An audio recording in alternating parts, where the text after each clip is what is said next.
에스겔 7장 23절에서 27절. 너는 쇠사슬을 만들라. 이는 피 흘리는 죄가 그 땅에 가득하고 포악이 그 성읍에 찼음이라. 내가 극히 악한 이방인들을 데려와서 그들이 그 집들을 점령하게 하고 강한 자의 교만을 그치게 하리니 그들의 성소가 더럽힘을 당하리라. 패망이 이르리니 그들이 평강을 구하여도 없을 것이라. 환난에 환난이 더하고 소문에 소문이 더할 때에 그들이 선지자에게서 묵시를 구하나 헛될 것이며 제사장에게는 율법이 없어질 것이요 장로에게는 책략이 없어질 것이며 왕은 애통하고 고관은 놀람을 옷 입을 듯하며 주민의 손은 떨리리라. 내가 그 행위대로 그들에게 갚고 그 죄악대로 그들을 심판하리니 내가 여호와인 줄을 그들이 알리라. 제목은 그 마지막 절 말씀을 따라서 심판으로서 여호와를 알게 하심. 심판으로서 여호와를 알게 하심. 오늘 제목입니다. 우리가 앞에 지난 시간 22절까지 말씀을 통해서 이 임박한 심판의 경고를 듣지 않는 그 참상에 대해서 쭉 상고했습니다. 오늘 그 참상이 여기 23절에도 이어집니다. 어떻게 이어지는가? 23절에 보니 쇠사슬을 만들라 그랬어요. 쇠사슬을 만들라. 지금 이 쇠사슬을 만들라, 왜 만들라고 하시는가 하면 이 이스라엘 유다 백성들인데 이 쇠사슬로 묶여서 끌려갈 것, 쇠사슬로 이들이 묶여서 끌려갈 것이기 때문에 하나님께서 그것을 알게 하시기 위하여 지금 쇠사슬을 만들라 하십니다. 그래서 유다 백성들, 이스라엘이 특별히 그 바벨론 이제 다 이 쇠사슬로 묶여서 끌려가는 것처럼 이 바벨론 포로 잡혀가게 되지 않습니까? 그래서 이 묶여서 끌려간다 하는 것은 이 자유함을 다 빼앗기고 잃어버리는 겁니다. 묶이기 전에는 자유, 내가 가진 자유를 가지고 내가 행하고 싶은 대로, 내가 가고 싶은 대로 얼마든지 마음껏 다니며 할 수 있는데 이제는 쇠사슬로 묶여서 끌려가니 그동안 가지고 있던 이 자유를 다 빼앗기는 겁니다. 그러니 하나님께서 처음부터 묶어서 끌고 가시는 것이 아닙니다. 처음에는 우리에게 자유함을 주시고 그 자유를 가지고 하나님을 마음껏 찬송하며 마음껏 예배하며 하나님을 섬길 수 있게 하시지만 하나님이 주신 그 자유함을 가지고 하나님 앞에 바로 행하지 않으면 결국은 그 자유 다 빼앗깁니다. 쇠사슬로 묶여서 끌려가는 것처럼 결국은 그 자유함을 다 빼앗길 수밖에 없어요. 오늘날도 마찬가지입니다. 하나님께서 우리에게 주신 자유를 다 빼앗아 가실 때가 있어요. 어떻게 뺏어 가시는가? 우리가 육신에 병이 들면, 우리가 육신의 질병 가운데 빠지게 되면 하고 싶은 거 못하지 않습니까? 몸이 아프니, 몸이 아프고 힘드니 하고 싶은 것이 있어도 할 수가 없어요. 하나님께서 병으로서 우리의 자유를 뺏어 가실 때가 있고, 또 이 가난함, 돈이 없고 가난해지면 또 원하는 일 하지 못하는 경우가 있습니다. 그러니 하나님께서 이 가난, 물질의 어려움을 통하여 또 우리의 자유를 뺏어 가실 때가 있고, 또 육신의 힘이 다 빠지고 의욕을 잃어버리고 아무것도 하고 싶지가 않은 겁니다. 해야 되는데, 내가 이 일 해야 되는데 의욕이 없으니 하고 싶은 마음이 없어져요. 그러니 하나님께서 오늘날도 그러한 모습으로, 모양들로서 우리를 쇠사슬로 묶어서 끌고 가시는 것처럼 이 자유를 다 잃게 만드시는 그러한 일들이 있습니다. 자유뿐만이 아니에요. 하나님께서 우리에게 주신 것들 우리가 하나님 앞에 바로 쓰지 못하면 하나님께서 다 뺏어 가십니다. 우리가 그 수넴 여인의 아들을 통해서 우리가 그 모습 이미 상고해 본 것처럼 하나님께서 귀한 것을 주시지만 바로 사용하지 못하면 하나님 섬기는, 믿는 일, 하는 일에 있어 오히려 이 방해거리가 되고 바로 사용하지 못하면 하나님께서 아무리 귀한 것 주셨어도 다 없어지게 뺏어가시는 줄을 우리가 알아야 됩니다. 그래서 쇠사슬을 만들라. 지금은 이스라엘이 아직은 자유롭게 하나님 섬기며 행할 수 있지만 하나님께서 경고하시는데도 그 경고가 임박한데도 그것을 듣지 않고 나아가면 하나님께서 결국은 다 묶어서 끌고 가시는 겁니다. 그래서 쇠사슬을 만들어라 그랬어요. 다 포로 잡혀가는 겁니다. 포로 잡혀간다는 거 또 한편으로 보면 이 진자는 이긴 자의 종이 된다. 진자는 이긴 자의 종이 되는 겁니다. 유다 백성들이 물론 하나님 앞에 죄를 지었지만 이 겉으로 볼 때에는 바벨론에 졌기 때문에 끌려가는 것처럼 영적으로도 마찬가지예요. 진자는 이긴 자의 종이 될 수밖에 없고 끌려가는 겁니다. 마귀의 종노릇하며 살 수밖에 없어요. 하나님께서 죄 지은 자들 그 가운데 그냥 내버려 두십니다. 마귀의 종노릇하는 가운데 마귀에게 끌려가서 죄 짓는 가운데 살아가도록 하나님께서 내버려 두세요. 그것이 하나님께서 우리를 징계하시는 여러 가지 가운데 하나다 그랬지요. 죄 위에 죄를 더해 짓는 겁니다. 그래서 왜 이렇게 되는가? 이는 23절에 피 흘리는 죄가 그 땅에 가득하고 포악이 그 성읍에 찼음이라. 피 흘리는 죄, 남을 죽이는 겁니다. 남을 죽이면서 피 흘리고 또 포악, 이 강포 가득 찬 거예요.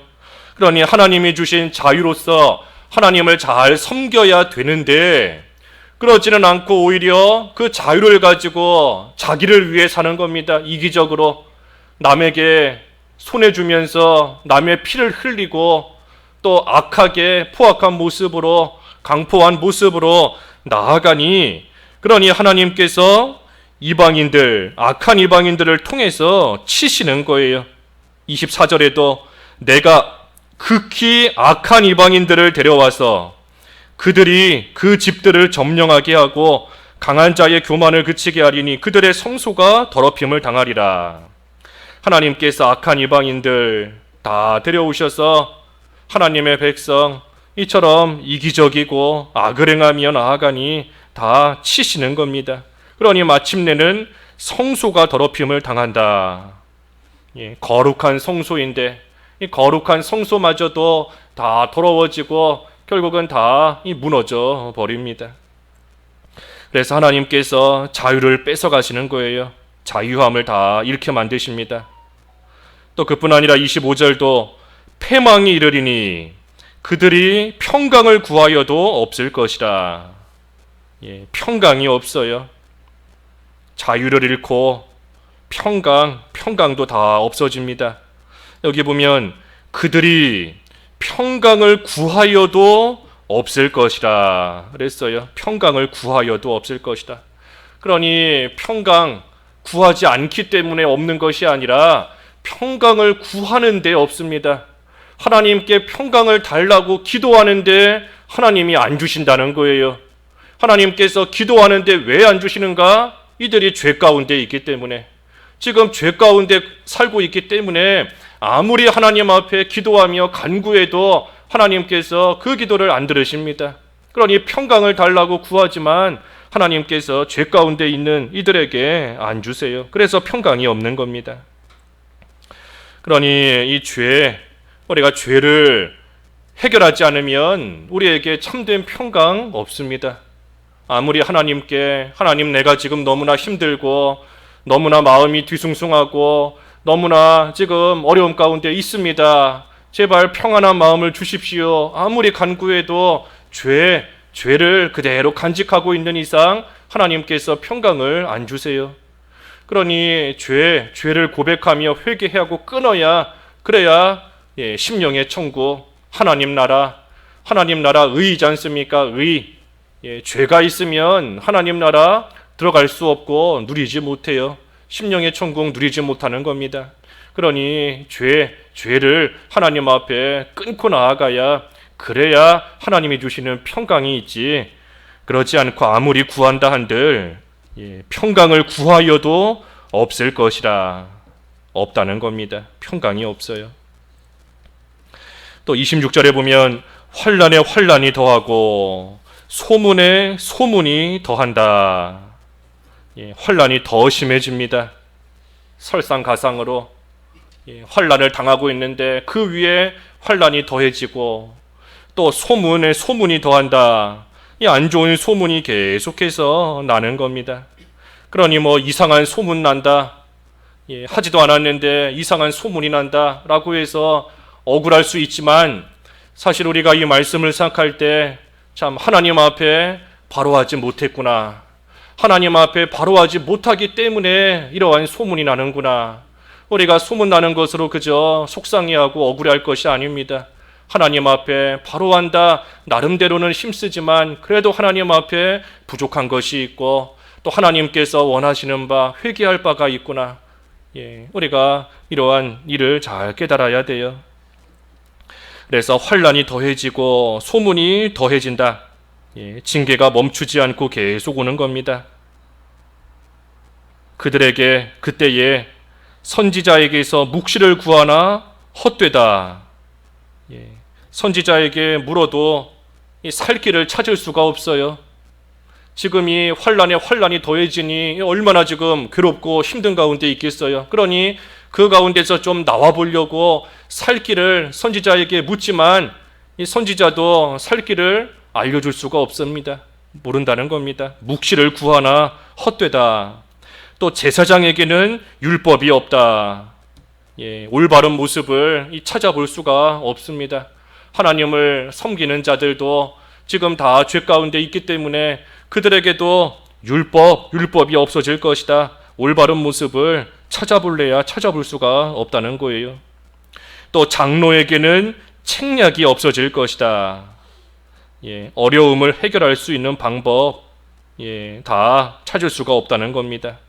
하나님의 징계 가운데서 나오려고 해도 나올 수가 없어요. 누구에게 물어봐도 책략을 구할 수도 없고 묵시를 얻을 수도 없고 그러니 참으로 앞이 깜깜한 그러한 가운데 지금 있게 될 수밖에 없습니다. 그러니 이러한 가운데서 뭐 아무리 피할 길을 찾아본다 할지라도 다 헛되다, 헛수고라는 겁니다. 살 길은 회개하는 것밖에 없습니다. 회개하며 하나님의 긍휼을 구할 뿐이지 다른 길 아무리 찾아보고 아무리 사람들에게 물어본다 할지라도 이 길이 열리지가 않는 겁니다. 그러니 마지막 27절에도 왕은 애통하고 고관은 놀란다. 놀람을 옷 입을 듯하며 늘 놀라고 있는 겁니다. 주민의 손은 떤다. 떨리리라. 다 애통하고 두려워서 손이 떨 정도로 또 놀랄 정도로 애통하며 두려워하는 겁니다. 하나님께서 왜 이렇게 만드시는가? 내가 그 행위대로 그들에게 갚고 그 죄악대로 그들을 심판하리니. 행위대로 하나님께서 갚으시는 겁니다. 하나님께서 아무 일도 없는데 괜히 하나님의 백성들을 이와 같이 환난당하게 하시고 애통해하며 두려워 떨게 하나님이 괜히 만드시는 게 아니지 않습니까? 그의 행위대로 내가 갚는다. 그들의 죄악대로 내가 심판하는 것이다. 그러니 그들을 심판하리니 내가 여호와인 줄을 그들이 알리라.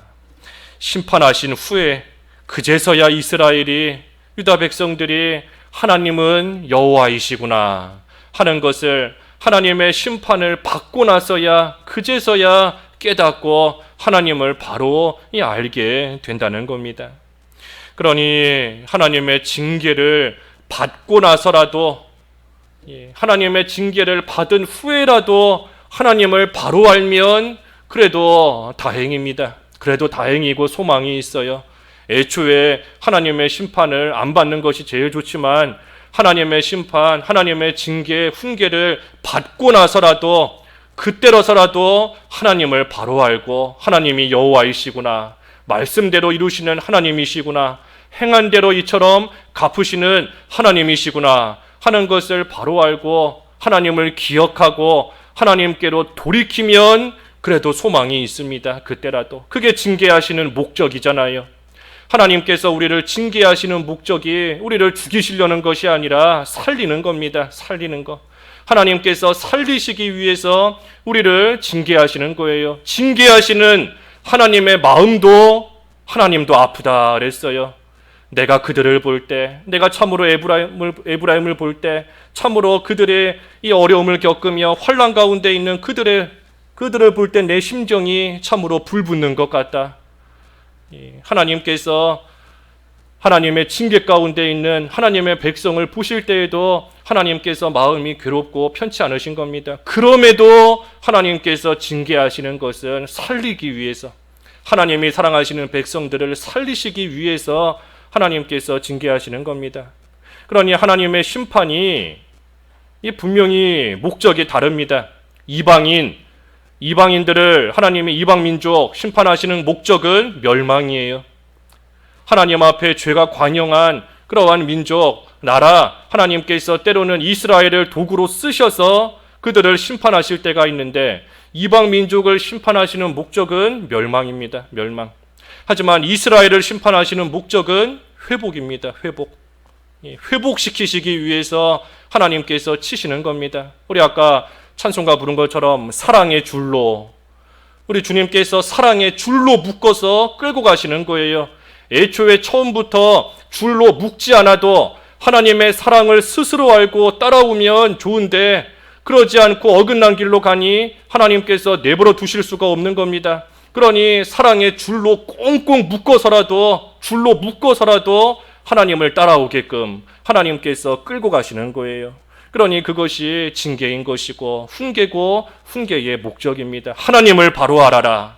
너가 지금 하나님을 바로 알지 못하기 때문에 이렇게 죄 짓는 가운데 나아가는 것이다. 그러니 하나님께서 치시는 이 징계, 이 훈계를 통하여, 심판을 통하여 이제는 하나님을 바로 알고 하나님을 기억하고 하나님의 그 사랑을 깨닫고 하나님 앞에 돌아와서 하나님만 섬기는 그러한 생활을 해야 된다. 그래서 하나님께서 우리를 징계하시며 끌고 가시는 겁니다. 그러니 우리도 오늘 말씀 생각할 때 참 우리도 하나님이 주신 자유함을 잃어버릴 때가 있습니다. 여러 가지 모양으로 하고 싶어도 하지 못하고 또 할 수도 없고 자유함을 잃어버리게 하실 때도 있고, 또 평강이 없어지게 하실 때도 있고, 또 환난을 당하고 있지만 그 환난 위에 또 다른 환난 당하게 하실 때도 있고, 소문이 나게 하실 때도 있고, 애통해야 하며 두려워하는 그러한 가운데 빠지게 하실 때도 있어요. 그러니 우리가 이러한 가운데 한 가지라도 참 해당이 된다, 내가 이러한 가운데 하나라도 지금 해당이 되는 그러한 가운데 있다라고 한다면 이 하나님의 임박한 심판의 경고인 줄을 알아야 됩니다. 왜냐하면 아까 환난 위에 환난을 더하신다 그랬잖아요. 그러니 지금도 어려움을 겪고 있지만 이 어려움 위에 또 다른 어려움이 임하기 전에, 또 다른 환난이 오기 전에 하나님의 경고인 줄을 알고 이러한 모든 일들을 통하여 하나님을 바로 알고 하나님께 돌아와서 하나님만 섬기는 그러한 생활이 되어야 됩니다. 그래서 오늘 심판을 통하여 하나님을 알게 하신다 그랬으니 우리가 하나님을 알아야 돼요. 징계받을 때 즐거운 사람이 누가 있겠습니까? 하나님의 징계를 받는데 참 기쁨이 막 넘치는 그러한 사람이 사실 얼마나 있겠어요. 히브리서에도 하나님의 징계가 참 즐겁지 않고 슬퍼 보인다. 그 당시에는 전혀 즐겁지 않고 슬퍼 보인다. 하지만 후에는 의와 화평, 평강의 열매를 맺게 하신다. 그랬으니 우리가 참 징계받을 때 감사가 나오지 않지만, 징계받을 때 감사가 나오지 않아요. 하지만 감사함을 찾아야 됩니다. 그 징계 가운데 감사함을 찾아야 돼요. 하나님께서 그래도 나를 버리지 않으셨구나. 하나님께서 이렇게 나를 치시는 거 보니 그래도 하나님께서 나를 지금도 붙들고 계시는구나.